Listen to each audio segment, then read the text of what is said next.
Alright guys, welcome back to VALORANT News. The World Championship weekend is just about to get back underway. Only 4 teams remain. One will be the champion of this year in Seoul, but so many other things happening around the world of VALORANT as well, especially on the Rostermania front, which is kicking off already now and will certainly continue after Champions is over. Very much interested in your thoughts in the comments. Hit the like button if you enjoy. Subscribe if you are new as always. I would greatly appreciate it. Of course, as of yesterday, I'm officially back from the Esports World Cup in Riyadh, and normal service is resuming. This is apparently a leak on a new agent coming to the game. So this is, well, reportedly what potentially VISE is going to be looking like, and this is initially translated from the Portuguese, but I'll just go through the theoretical, well, what apparently the character is going to do. So some sort of thorn seed trap. It'll become invisible, triggered by the enemy, causing a slowing effect, a wall of fog, which will automatically raise a wall of fog when triggered by the enemy, isolating the terrain and hindering the advanced speed of hostile targets behind it. Then there's a rose trap, 2 ways to deploy it. One is to place it directly on the wall, similar to the zero wall shot in Rainbow Six. Again, it's invisible, so there are a few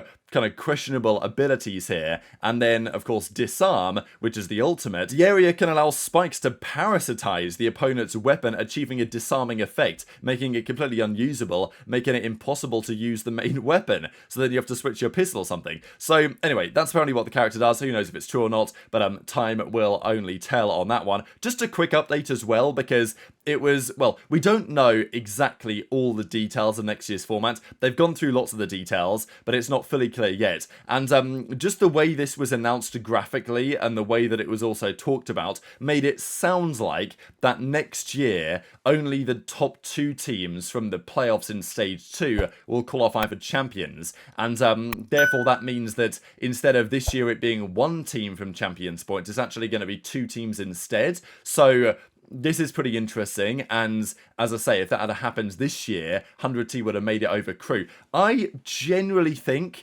as long as the points are distributed in a better way, this is a better solution. I personally don't think that, coming top 3 at the final playoffs of the year is necessarily enough. If there was another team that really dominated throughout the regular season and did a great job in terms of putting up the championship points over the course of the year, as long as the championship points though are distributed better, because the way that it's currently been, giving them out for only winning the playoffs, get 3 here, 3 for winning Masters, Madrid and nothing else, I don't think is the best. So, it's not exactly clear, but it's definitely one of the options. Pansy as well, giving a few thoughts on her, kind of what she would change in the live events. There's been talk about this, exactly what we need to do to make the Valorant scene seem better than maybe it is, right? Obviously, there's been comparison to IEM Cologne and what they're doing over in Counter-Strike and other esports, and how Valorant can take the, massive size of the community and the scene and the player base and the quality of the game and actually produce better events as a result of it. So Pansy gives a few ideas: crowd mics, player reaction mics, show the live pop-ups and the venues itself, less static time on the desk,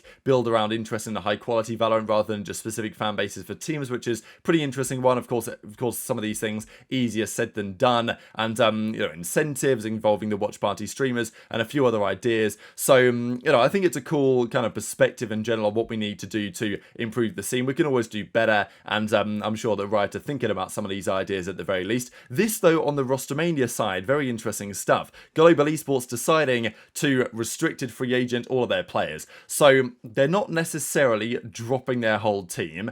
It is likely, though, that the majority of their roster will go. It's interesting that all of the players are able to retrial for the 2025 roster, but they're allowed to explore their options. But of course, as a restricted free agent, someone has to buy them out of their contract if they are to leave. So, as their founder says, we've allowed our players to be restricted free agents while we continue our coaching staff search and tryout. Our players will be going through our internal tryouts themselves, but are allowed to explore options in the meanwhile, so we're not limiting their opportunities. So, as he goes on to say, I don't know if we're going to re-sign any of these guys. The new coaching staff will determine that situation. So I imagine that some of them will stay.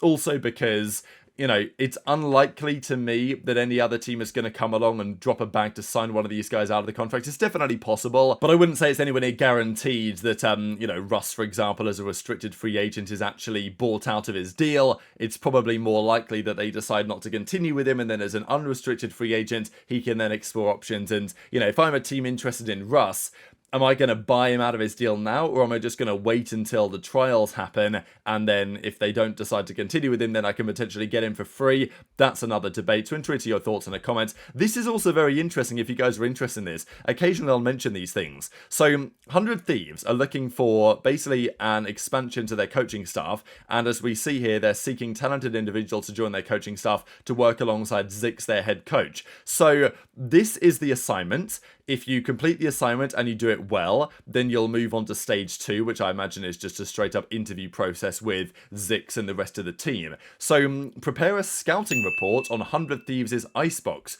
prepare a scouting report on Fnatic's Haven, and the same things for both. So basically present your findings as if you were presenting a team on how to prep for their next match against 100 Thieves, provide stats or any other relevant information you perceive is going to help the team win the game, provide contextual and relevant information on specific player tendencies as strengths or weaknesses, and etc, etc. So thought this was really, really interesting, actually, a way to do it.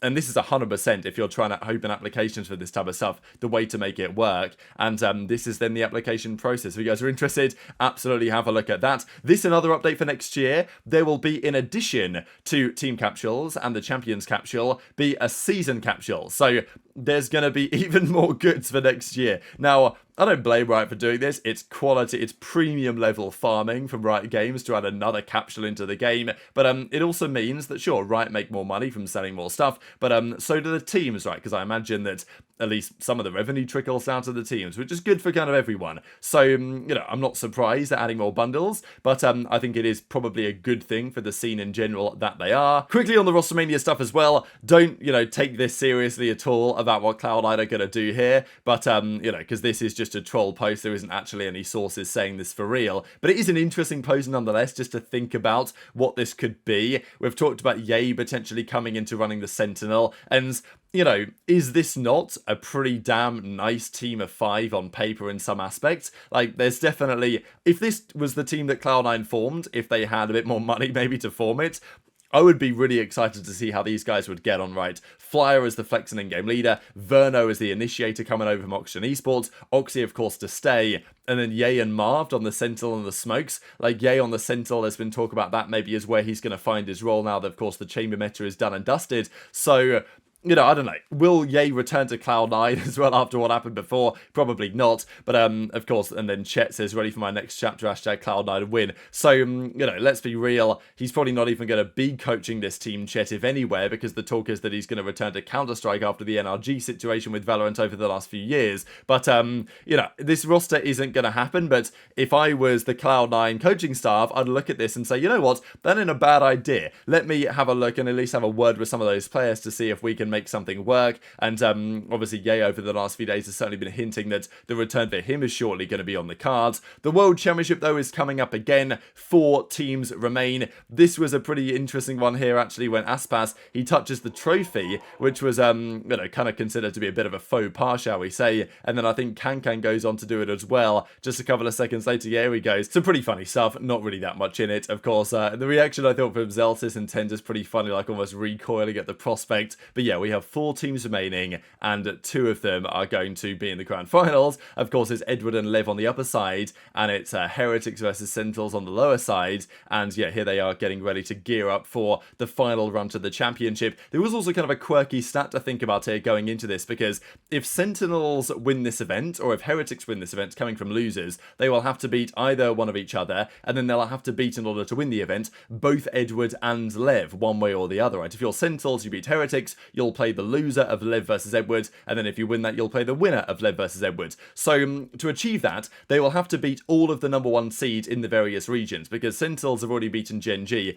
as to be fair of Heretics. So, the plan might be for Sentinels, if they were to win, then they would beat Gen.G, the number 1 seed from the Pacific side. They would have to beat Edward, they'd have to beat Lev, and they beat Fnatic as well, number 1 seed from EMEA, right? So Sentinels could win this event by beating every single single #1 seed, and I think Heretics maybe have done the same so far as well around the world, including the #1 seed from their own region, which would be a very impressive accomplishment. But it is obviously, as I say, far easier said than done. So very much interested to your thoughts on all of this stuff in the comment section below. Gen.G is most certainly getting ready to go as well for the World Championship match they're going to have tomorrow up against Team Heretics, because yeah, he's been grinding a fair bit, and Zekken says, yeah, gotta pump those numbers up, baby. It's the biggest time of the entire year. But hit the like button if you enjoyed, subscribe if you're new, take care, and I'll see you next time.